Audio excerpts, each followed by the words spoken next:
Life, huh? So, here we are. Where do we begin? On our first podcast, everyone else is doing it, so we decided we're going to do it too.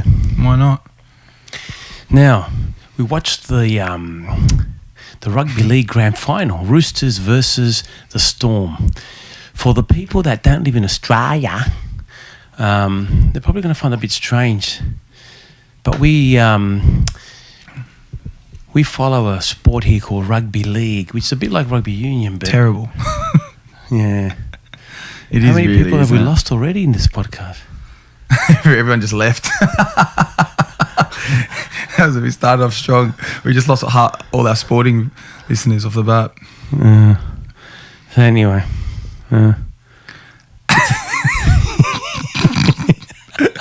No, So this is harder than what it seems, eh? it is.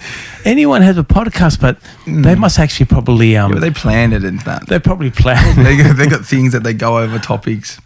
Do they? No, it's a good sport, but in relative of sports, like it's not, Yeah. You're going to forever on it. Why it isn't? There's the referee. It's not clean and cut like soccer. The ball goes out, it's out. That's it. The ball goes over the net. That's it. So there's obstruction, left shoulder, and it's all opinionated. Whereas other sports are clear cut. Mm-hmm. But anyway. Well, anyway, so I suppose the Roosters won. It's not much of a topic, is it? There's a bit of controversy. You got Slater playing last game, double sim bin. Yeah, monster. They've done it to themselves, really. You got to give props to the Roosters for coming out hard, but they weren't the normal Melbourne Storm that you've seen in the previous years. That's for sure. And would you put that down to Cronk leaving? That's the thing. Do you already put that name tag as? Was he the real Storm? Was he the one that was carrying them all those years? Can you say that clearly after tonight, Carlo? Well, I don't know. I don't think so because it's only one game. Sure, look, the Storm made it to the final without Cronk. Yeah. They came second on the ladder, Roosters first. And so it seemed, as they say in other sports, the ladder doesn't lie. It's pretty much worked out as the ladder finalised, like with Roosters first, Storm second, Rabbitohs third, and Cronulla fourth, and then the rest.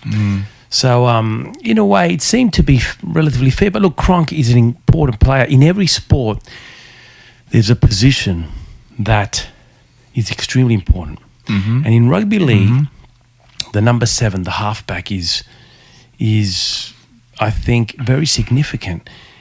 And not so much because of his ball play, but also by what seemed today by the person's ability to lead a team. And Cronk definitely was the difference as a leader on the field. It's probably the first time someone who's played such a minimal role was actually purely put on the field just to actually organise. I think that probably shows how much of an influence he is to the players and how much of a leader he is, how much they look up to him, how much they actually need him out there, whether he's actually on the ball or not. And that's right. I think the psychology of it was that Cronk had to play. If he didn't play at all, I think the Roosters would have been in trouble. And so they did a good thing to put him on there, even with one arm less, because he pretty much played without his right arm in a way. And so, or left, or which one was it? I think it was his left. Your right and my left. It doesn't matter. Either way, it must be hard to play any sport without one arm. 100%. Unless you're the drummer from that band. What band has one? Def Leppard. Oh, I did? You remember the Bloodhound Gang? They made a song about the drummer from Def Leppard. I didn't even know he had one arm. Yeah, he's got one arm. What happened was, Def Leppard was a pretty big band, not as big as other bands like Metallica, but they were fairly big. They live off it at least. I mean, they write. Well, I've heard of them. Well, they write bad music and record, and so all of them must be thanking. If they believe in God, they must be thanking everything that comes to mind when they wake up in the morning, because they're living off something that they're very mediocre at. But what happened was that they were all friends, and the drummer had an accident. I think it was a car accident, and he lost one arm. He lost an arm, And so because they're friends, they thought, oh, fuck. We're not going to keep him. Yeah. Do we sack him or do we keep him with one arm? And they kept him. Probably paid off in the end. Well, he plays. Is that half the reason? He maybe? plays with one arm. I suspect live he must have someone behind him playing for him as well. But what are they like? Are they simple beats? Like, is it like AC/DC? Like, is it something you could play one arm, or is he doing? Yeah, it's glamour rock, and so it's really about how you look on stage. So tight leather, that, it's fireworks, smash that's guitars. right. Well, it's not a Mozart concerto, I suppose, and they got away with it, and in a way they did well. They kept him, and he learned how to play with one arm. And the Bloodhound Gang wrote a song where the bridge went. What was it? The drummer from Def Leppard only got one arm. The drummer from Def Leppard's only got one arm. I think I've heard that. Yeah. And so, I want to know how they sit there and they decide that is their chorus. They must have been fucked up somewhere, and they've said that, like, literally, and they've just made it a song. Surely. Yeah. Well, you're a well-established rock star. Surely you know something about any weird choruses like that you've come up with in your past. Surely you could take us back on a journey about one of those. Yeah, look, I do, but I can't give away the industry's secrets. Of course, because being involved, I can't really give away, because us rock stars, we try to make it look hard, so we can't pretend. We can't give out the secrets and say, oh, look, it's really that easy. All we do is just pretend to play and stuff. So. We have to make, and when there's a tour, you got to complain. Oh, I've got a tour. What you mean? I've got to go in first class all around the world and have all the drugs and sluts I want? Oh, fuck! I don't know. You poor thing. Yeah, I know. So basically, what they did, they now, I suppose, continue playing all around the world. Def Leppard with a drummer that's only got one arm. Oh, they'll probably sell more. They'll probably sell more tickets, I reckon, wouldn't they? Yeah, well, it's a sellout. That's what I mean. You got to see this drummer, this shit. Yeah, but you don't understand the drummer's got one arm. Oh yeah, you know what I mean? It's a point. Fuck, I've got to go see him. And then he plays well. And then you go there and you like him. So the marketing tactic is really the one arm. Exactly. He sacrificed his arm for the band, really. And you're starting already so people don't have much expectation. Wow, he's only got one arm. How good do they sound? So how bad could they? It's pretty much like like you're expecting Paralympic. Like you're expecting a bad quality, but they're not too bad. That's exactly so. You lower your expectations. And then they surprise you, and I think it kind of like worked for them, and good on them, I suppose. You got to do what you got to do. But I think the Bloodhound Gang, when they wrote that song, well, they're doing better than us sitting upstairs in a little box room studio talking about them. They're not talking about us. Put it that way. They're not talking about us. I can guarantee you're not sitting there going that podcast. you know their father and son. No way. No, I swear they're not sitting in the room doing that. That's for sure. And they've only got one brain between them. And so hopefully people realise from this podcast there's only, the guy from the podcast only got one brain, but there's actually two people, so it's actually half a brain. But going back to the Bloodhound Gang, when they wrote that song, they were smart. Obviously the bass guitarist, I think he wrote that part because he was kind of like saying, like, the drummer from Bloodhound Gang, I don't think he can keep a beat. I remember... Yeah, it's so hard to get a good drummer. And so he was kind of like saying, fuck, I'm going to say, look, you can't keep a beat. And the drummer from Def Leppard, he can keep a beat. He only got one fucking arm. How come he can keep a beat? And so... They were drumming in his head, like telling him, the drummer of only Leopard's got one arm. This is how you got melody. Look, the drummer only Leopard's only got one arm. They're trying to teach him how to keep time. Yeah, it didn't work though. I don't think he got it in the end because drummers aren't. I mean, I apologise if any drummers out there out of the three people that are going to watch this. I mean, you know what? The worst part: the only person listening plays rugby league and he's a drummer. We've just lost the whole population. We've just offended all drummers, all rugby league players. I'm looking on the computer. You just went to zero. It just done. There is no one listening. But that's the thing. That's why our podcast, we try to offend everyone, saying that we can't.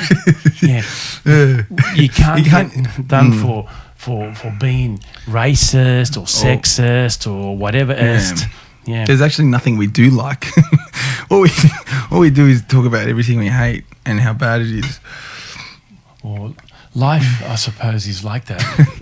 And with 2 arms, oh my God. It's actually probably better having one. Yeah. Really? I think if you've got one arm. It's tactical. Well, look at Kronk. He only had 1 arm today. True. He only had 1 arm, and everyone goes, oh, he's a genius. He played with 1 arm. I think, you know what the secret to success is? I've been studying philosophy, as you know. Mm-hmm. I've been studying psychology and all the classics. And I just realized just now in this live talk that the secret to success is to have 1 arm. You know what the thing is? I reckon it sets you up too, because the bar becomes low already. That's right. You can't do wrong. Yep. He goes out and plays. He's got 1 arm, or he's still a hero. No matter how bad he plays, he wins it. He's even more of a hero. That's and if he loses, he's only got 1 arm. You go, oh mate, you're a legend. You still got out there and played. You only had 1 arm. Exactly. Doesn't matter if he didn't touch the ball. Look, Right. He's a legend. Didn't do anything. Well, he physically didn't do anything. Yeah, obviously he's a presence. They won it for him. And I suppose, and the drummer from Def Leppard, if he fucks up throughout the show, no Exactly. one's going to go boo. Exactly. Like the guy's got 1 arm, you know, and he's playing drums. It's not like he's playing keyboard that he could use 1 hand. Yeah, see, if he was doing a Mozart concerto or a symphony with 1 arm, or we're talking like a piano concerto by Mozart, like a full, like a ding ding ding ding ding ding like that with 1 arm, then that's a different ball game. That's sick. But even See, still, that's actually, you go see him, because if he fucks up, they're still going to clap him. You know how people clap people? Is that offensive? Try? Is that offensive because he's got 1 arm? I don't know. If you clap, he can't clap. Well, You know? maybe he's reached Zen because that's the sound of 1 hand clapping. Yeah. Shit, I just feel here I am. You're a genius. What a loser I am. Here I am with 2 arms. He's got 1. He's got 1. I've been studying. I've been doing. I realize I've been the wrong way. I should just lose an arm. Really, people with disabilities have an advantage in life. That's what we're saying. Yeah. See, our disability can't be seen because it's inside our brain. Yeah. But when you have 1 arm, everyone can see it. And so they kind of like. They're lucky. They're lucky. Yeah, everyone can be. And imagine picking up chicks with 1 arm. That's like you're safe. You're a safe man. You got 1 arm. I mean, what can you do? It's not like you can drag her into your car with 1 arm. Well, you probably could, I suppose, if you're really that desperate. But I think any girl, if a guy with 1 arm approaches them, I think they'll feel obliged to talk to him, because or else they're going to think, oh, you're not talking to me because I've got 1 arm. Well, it's like peacock. It's a good starter for a conversation. Yeah. You know what I mean? Oh, what happened? Yeah. You don't have to go there awkward and say, oh, hi, I'm Jeff. You know what I mean? The first thing she's going to break the ice. What happened to you?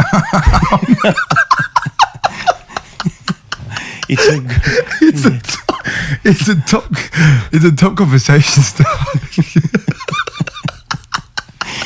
Oh my God. Aristotle, Plato, all these guys got it wrong. They were looking in the wrong place. I think the secret to success, to happiness. Well, I think it just comes down to it goes back to what you do know, and it's that less is more. Yeah, less is more. That's in every single way. It's not just in a philosophical way. It's literally physics. Every way, having less is more. Yeah, that's true. Yeah, but I mean, it's just a shame that people with 2 arms, they're going to find it hard from now on after this podcast. Oh, do we have like a duty of care here, or do we have? Well, I've just worked out that, I mean, the secret to success, but success doesn't necessarily needs to be measured by how much money you make and how much fame you have. That's what these guys have with 1 arm. But maybe, how happy are they? Well, I'll tell you right now, they want to, no matter what they get.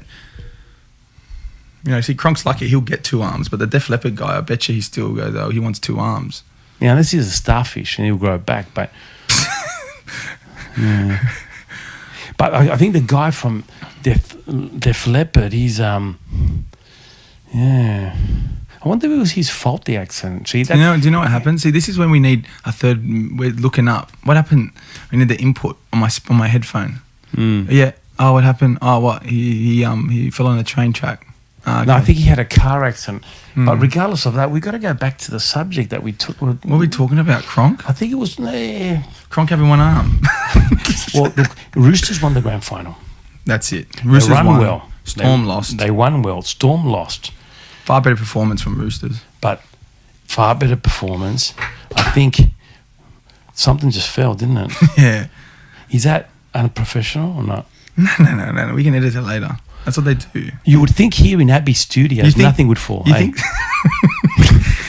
You think Tony Robbins hasn't dropped a pen on his podcast? Well, if Tony Robbins drops a pen, you've probably got other people picking up desperately. Yeah, catch him. Don't worry, Tony. I'll pick it up. I'm for sorry. You. We'll dispose of that immediately. They'll probably How dare burn it. that pen? They'll burn it. Yeah. But I think, Well, we just took Tony Robbins too. We've already made a powerful enemy. Straight for the top of the podcast. Straight away. Anyone else we can offend, though?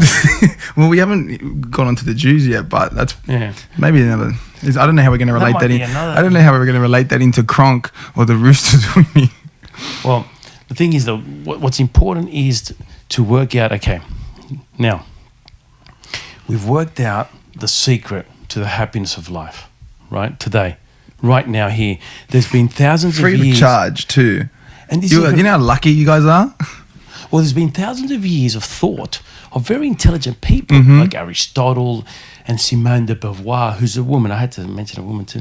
But it's there's been lots of people that are very smart and they haven't worked it out. I think we worked it out live and this is unscripted. So sometimes the best ideas. So what I would say is either to lose an arm or pretend not to have an arm. That's what I was going to get down to. Is that the key to success is if at least pretending you have some sort of disability. You set the bar that you can't lose.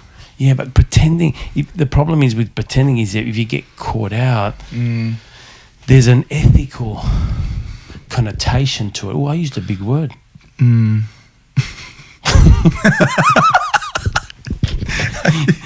Yeah. Well, I think. Look, let's get back to the subject here.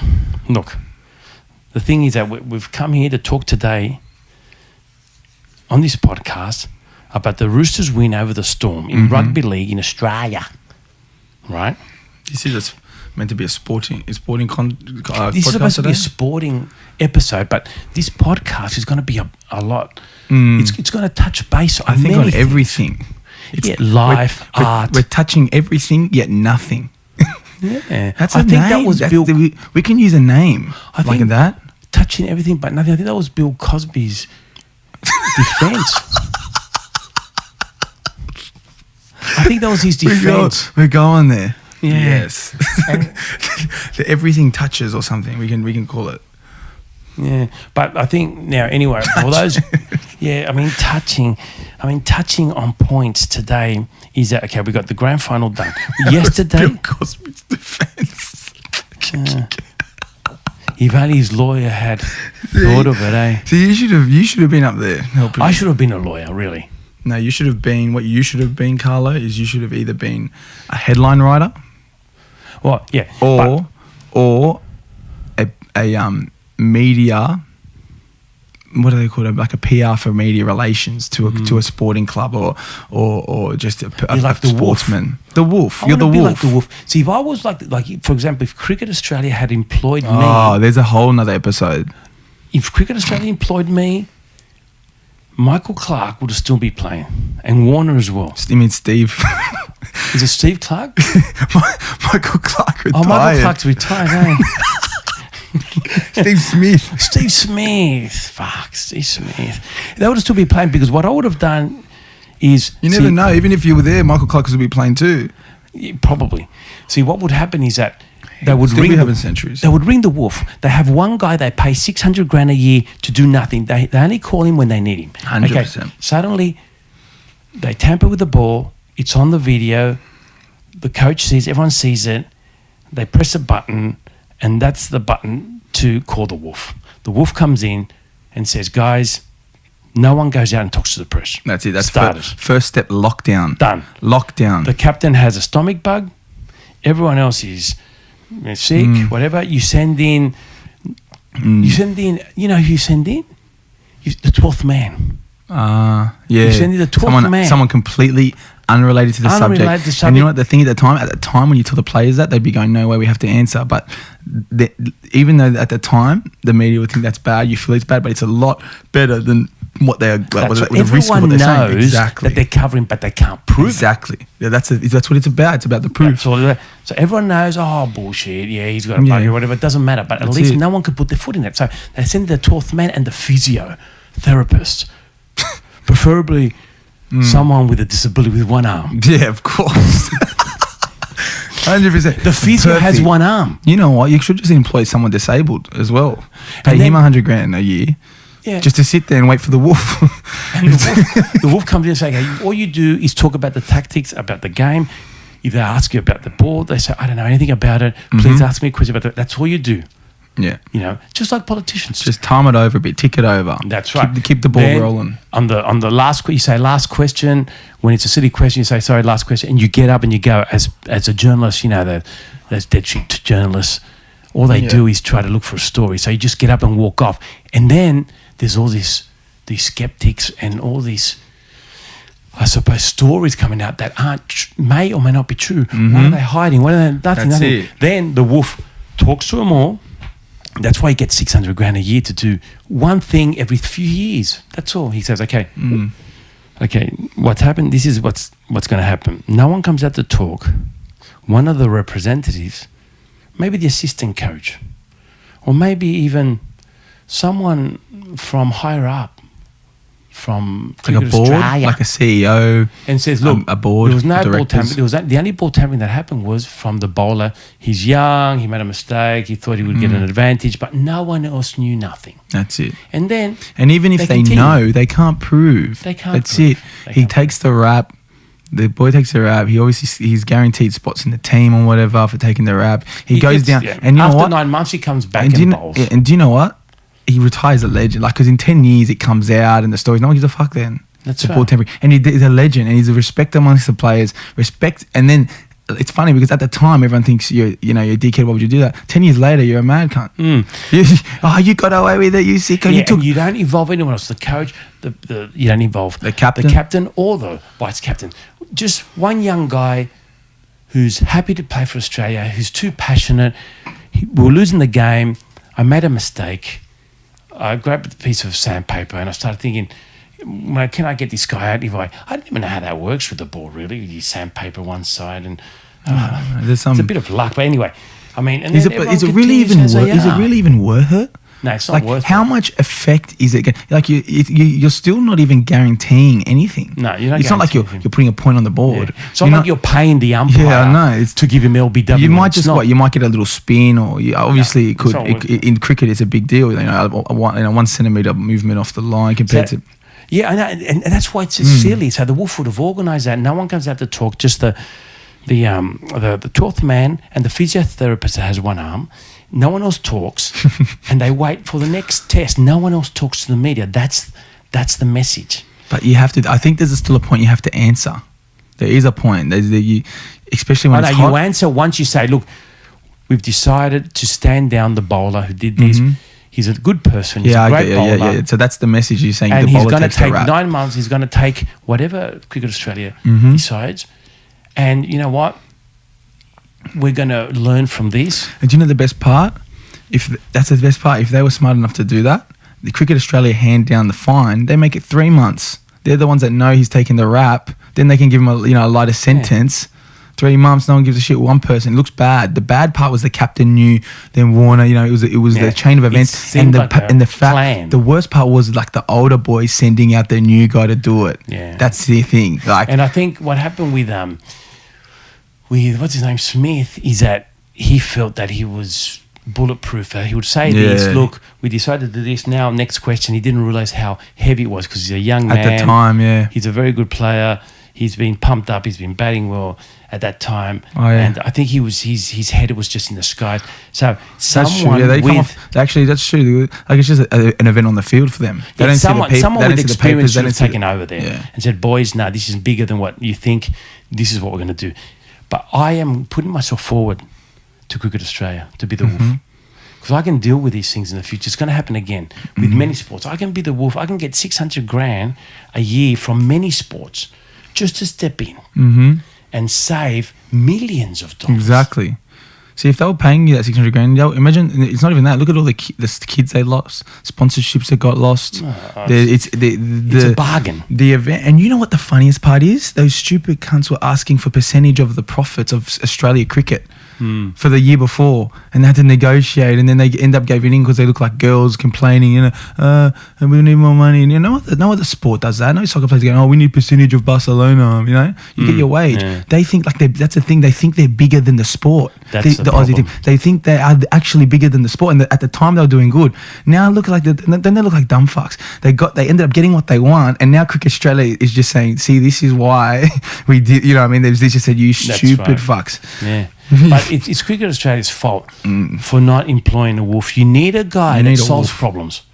You need a guy from outside that can look at it objectively and anything. And you know what the best part is? business. It has to be completely unrelated. You don't even have a name. You don't have any big business relation. Needs that person. They all have a wolf.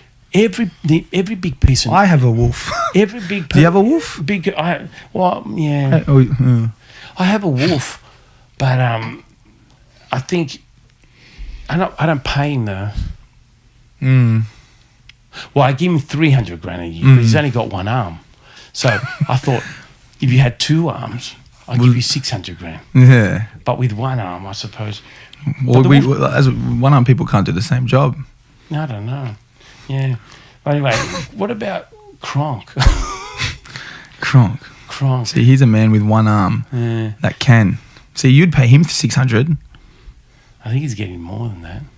Yeah, for sure. What about now? After this, the brown paper bag payment. After this at the club. Sport, eh? It's endless. You're going for days. The problem is with these type of sports, like rugby, or rugby league especially, that must be a nightmare to manage these guys. You know, the problem is with lots of muscles, no brains, and alcohol must be such a nightmare for everyone. But to be good at the sport. I really respect Kronk though. Kronk is a person who is very humble and he's done well. He's won the grand final last year for the Melbourne Storm. For those people internationally, those millions of people who are watching, who are listening to this podcast internationally, Cooper Kronk won the grand final with the team that he beat today. It's strange, isn't it? Crazy. Money, eh? Yeah. It's amazing. But anyway, that's sport, my friend. Anything else you got to say for this podcast? Was that the only topic we were touching? The Roosters final? Roosters final. Well, we did Roosters final. We did cricket. We did Def Leppard. And what else did we do? I think we offended a few people here and there. But have we offended enough? I feel a little too good. Yeah. Surely there's something. Maybe your expectations were too high for this podcast. I want. Surely there's someone else we can offend. Well, look, I think that might be for another podcast. I think this podcast is in itself. We're drinking margaritas now, and what's this? Just call it the margarita hour or something. That's just weird like that. We just have margaritas every time, and we open up with a cheers. We shut with a cheers. What about the wolf? The wolf? No. Are we going to talk about the wolf every time? Yeah, but we are going to have margaritas every time. Listen to the margarita. Yeah. Beautiful. This margarita is made with tequila, orange liqueur, and lemon, which is pretty much how margaritas are made. Very nice. I told you about the time that I asked for a margarita at a restaurant and they brought me a Mexican prostitute. Yeah. I think you have a couple. Yeah. That's the problem. You got to be very, very careful, and you got to be clear what you want in life. And because I want you to sign us off, Carlos, with something philosophical. Just like a last caption, like a ending caption, like an overall summary of what we've talked about, and something the listeners can really take home. And that's serious, I know. It's very important in this world where there's a lot of suffering, really. And it always has been, because it's part of human nature to suffer. In the Western world, we try to dissect and separate suffering from our being. Wow. And that's a mistake. We have to embrace life. We have to love our fellow human beings. And we have to be happy with the things we have, because we already have enough. Someone asked me the other day, what would you do if you won the lottery? What would you do? My response was, I've already won the lottery. I have already won the lottery. Genius. I live in the best time of human race existence. We have lots of luxury. You open that tap in the toilet and running water comes out. You can drink it. That was unheard of. Even decades ago, we're not talking about centuries ago. We all have won the lottery. And despite our joking metaphors of people with one arm, we're all blessed and what? It seemed like I was going to say something. I thought that was like the last word. I know. What a shame. Blessed and it's a shame I couldn't say something deep. Better. Because you know what? It would have been too good. Yeah, I know. Leave. It would have been too... People actually for a second were listening. And it was getting too good. That's the problem. Bring it back to what we know. People don't like good. That's true. That is true. People don't like good. I have published lots of important things and people don't listen to it. So you know what I do when I post stuff now? I say, listen to this talk. It's about philosophy, or it's about politics, or it's about sociology, or something that may provide some input to better your life. But people don't listen to it. So what I do is, don't worry, at the end, there's a little kitten falling off a sofa and you laugh. And then they watch it. Because that's all people want to see. Well, maybe we should tell our listeners that after you listen to this, you may see the same thing. I wonder what Cooper Cronk's doing now. Well, he's doing a lot more than we are. Well, he's happy because he's won. I remember when I used to coach. Remember when I used to coach kids? And call it coaching. When all the mums... well, it's a very loose term. We have to get out there and win. That was my message. Hey, that should be enough. Get out there and win. Yeah. But when the mums were around, I'd say to the kids, kids, winning isn't everything. Go and have fun. You would too. And then when the mums went away, I would get all the kids together and I forget everything I said. You go out there and destroy them and win. Because in the end, that's all that counts. And hurt them.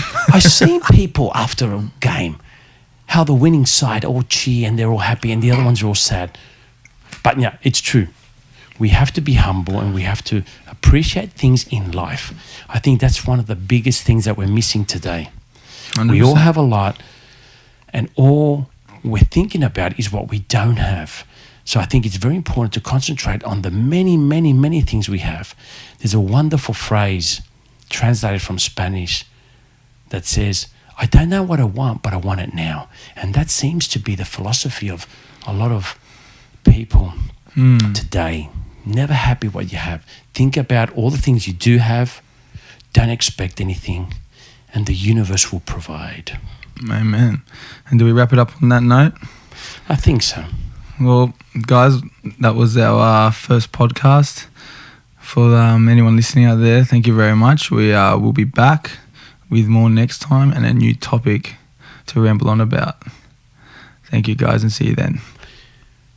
Love you all. Oh, that was good.